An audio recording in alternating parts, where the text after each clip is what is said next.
শুধুই ক্ষমতার জন্য এত আপোষ করলেন আপনারা, চুমু দিয়ে দিলেন। মাফ করে নিয়েছেন কেন গ্রামীণ ব্যাংকের হাজার হাজার কোটি টাকার ট্যাক্স? মাফ করে নিয়েছেন কেন? জনগণের টাকা জনগণ মাফ করেছে। কাউকে ছাড় দেওয়া হবে না, কিচ্ছু দেব না। তার মানে আপনি কি র্যাগিং করবেন, গ্রেপ করবেন?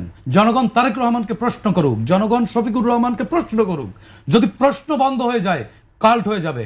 হাসিনার দিল্লি ছিল, আপনাদের দুই দলের কোনো দিল্লি নেই। আমার একেবারে রাগঢাক কোনো রাখার সুযোগ নেই। নির্বাচন কমিশন নমনীয় না, নির্বাচন কমিশন ব্যর্থ, অযোগ্য। নির্বাচন কমিশন তাদের স্ট্রেংথ দেখাতে পারেনি। কেন পারেনি সেটি একটি ব্যাখ্যা আমার কাছে আছে। যেমন সংস্কার একটি কবিতা, এর রচয়িতা প্রফেসর ডক্টর ইউনুস। কবিতা পড়তে ভালো লাগে, শুনতেও ভালো লাগে, কবিতার মতো জীবন হয় না। এই সংস্কার নামক যে গত 15 মাস বা 16 মাস ধরে যেটি শুনে আসছে, এটি কবিতা, এগুলো শুনতে ভালো লাগছে, কিন্তু এর মতো আসলে জীবন চালানো বা এর মতো দেশ বানানো সম্ভব না। যদি সম্ভব হতো, ব্যারিস্টার শাহরিয়ার ভাইরা তো বলেন 54 বছর ব্যর্থ। 54 বছরের ব্যর্থতার ফসল তো ব্যারিস্টার শাহরিয়ার ভাইয়েরা, আপারা। 54 বছর যদি রাজনীতিকরা ব্যর্থ হয়, তাহলে সেই ব্যর্থতার ফসল আপনারা। আমি বলবো, আমি পার্সোনালি বলছি না। যদি আপনারা বলেন যে 54 বছরের রাজনীতিকরা ব্যর্থ, তাহলে রাজনীতির সেই ব্যর্থতার ফসল আপনারা। আপনারা মিডিয়ার যারা ছিলেন তারা, আপনারা 15 বছরে যারা ছিলেন তারা অংশীদার। আপনি তো আরো সাফারা শাহরিয়ার ভাই, আপনি তো আরো আপনার সঙ্গে জানি তো, আপনিও কত অত্যাচার সহ্য করতে। শাহরিয়ার ভাই, আমি একটু বলি, আমার তো ব্যক্তিগতভাবে আমি আপনাকে আক্রমণ হচ্ছে যে নির্বাচন কমিশন একটি ইতিহাস গড়তে চেয়েছে প্রফেসর ইউনুসের চোখ থেকে, তাই না? কি ইতিহাস গড়বে? আপনি একটা জিনিস দেখেন, সেফটি ট্যাঙ্ক চেনেন না? সেফটি ট্যাঙ্ক পরিষ্কার করতে হলে কি করতে হবে? এর মধ্যে কিছু ফ্রেশ পানি ঢেলে দিলে হবে? না, ফ্রেশ পানি ঢেলে দিলে হতে হবে? আগে তো খালি করতে হবে। আপনি তো জুলাই গণ অভ্যুত্থানের পরে হ্যাজিমনি মুক্ত বাংলাদেশ বানাননি। আপনি তো শুরুতেই রাজনৈতিক দলের বেহায়ার মতো কিছু রাজনৈতিক নেতাদেরকে দেখেছি, আমরা মাফ করে দিয়েছি, ক্ষমা করে দিয়েছি।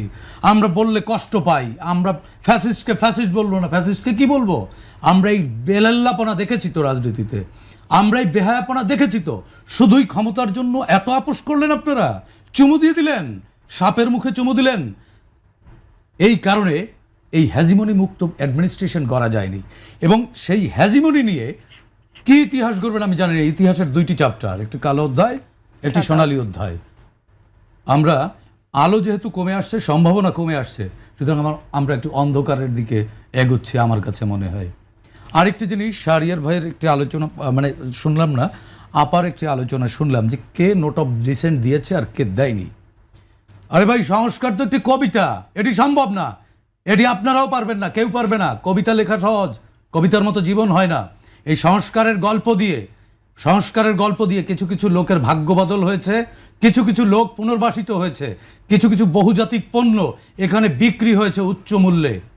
রাজনীতিবিদদের লুটেরা বলে তারা লুটপাট করেছে, অনেকের এপিএস এর বিরুদ্ধে দুদকে অভিযোগ হয়েছে। আপনি ফতোয়া দিয়েছেন সততার, মাফ করে নিয়েছেন কেন গ্রামীণ ব্যাংকের হাজার হাজার কোটি টাকার ট্যাক্স? মাফ করে নিয়েছেন কেন? জনগণের টাকা জনগণ মাফ করেছে, আপনি মাফ করার কে? আজকে বলেন বাংলাদেশ এটা বাংলাদেশ এইদিকে যাচ্ছে ওইদিকে যাচ্ছে, বাংলাদেশকে সিঙ্গাপুর বানাবেন, দিনাজপুর বানাবেন না গাজীপুর বানাবেন জানি না। হ্যাঁ, সুতরাং এই নির্বাচনকে কেন্দ্র করে এই মুহূর্তে আমি ওয়াশিংটন পোস্টের একটি স্টোরি, একটি নিউজের কথা আমি আলোচনা তুলতে চাই। একজন মার্কিন ডিপ্লোম্যাট, তিনি একটা বৈঠকে বলেছেন নির্দিষ্ট একটি রাজনৈতিক দলকে উদ্দেশ্য করে তারা ভালো করবে, তাদের সাথে আমাদের সম্পর্ক ঐতিহাসিক।